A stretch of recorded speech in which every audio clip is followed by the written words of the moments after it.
Rakesh Patel, CEO and founder from ALTA Capital Real Estate, joining us live from Hong Kong. Rakesh, great to have you in the show. Thank you very much for your time. Good morning to you. Take us through your plan there. I mean, you're looking at a portfolio value of $50 million with an internal rate of return, IRR, of 15 to 25%. How do you hope to achieve that? Yeah, that's exactly right. So I guess there's probably two parts to the strategy. The first part is just taking a little bit of advantage of the fact that assets in general are quite dislocated across Asia. So we're finding assets that are basically undervalued and undermanaged. So the acquisition part is assets that are relatively cheap and close to replacement cost. And the second part of the strategy is adding value by enhancing the value of the asset through leading towards sustainability and wellness, which are kind of evolving hospitality trends that we think will accelerate post-COVID. So it's a two-part strategy. Mm-hmm.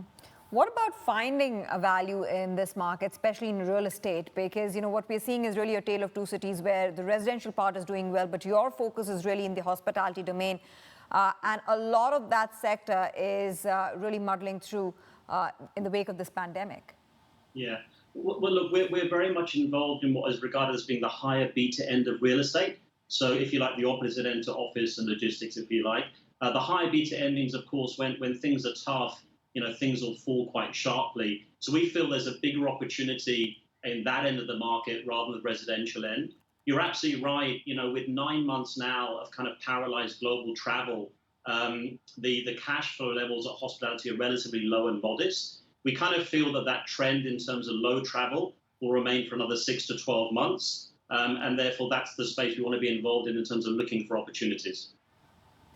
I'm just curious, Rakesh, I mean, what is going to be the catalyst for that recovery? Is this a play that you're making that, let's say, the vaccine becomes more widespread and then tourism returns to normal? Because not everyone is so convinced. I mean, I think when you talk about undervalued assets, there are bargains to be had, but some people worry that's for a reason because it could take longer than just the arrival of a vaccine for tourism to get back to what it was before COVID. What do you think?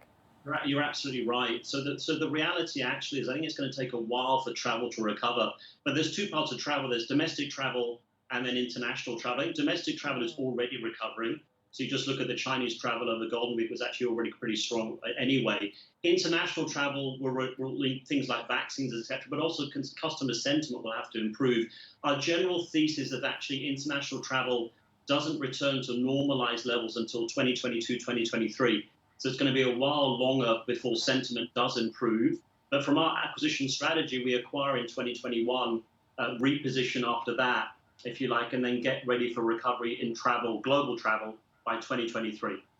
Okay, that makes sense. Well, I hope it gets there. We certainly miss it. And also this concept you're really building out is about wellness and wellness travel holidays that people are demanding. I mean, we understand that typically a tourist spends roughly, about 53% more than an average tourist when they are spending on wellness holidays. But do you think this will change as well as consumers find perhaps they have to penny pinch a bit more given the economic backdrop?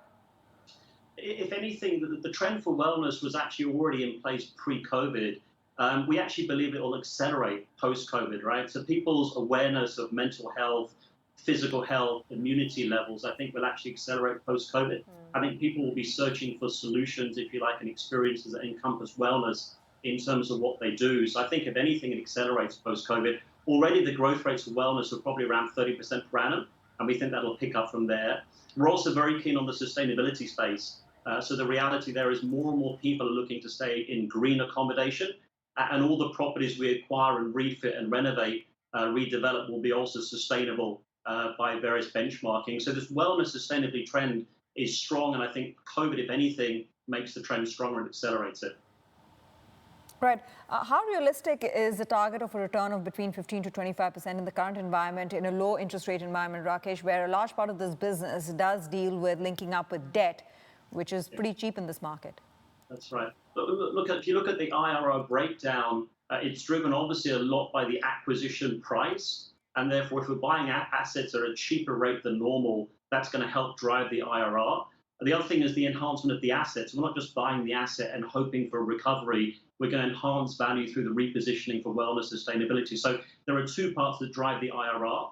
And it's about the acquisition cost and also enhancing the value of the asset through value creation strategies.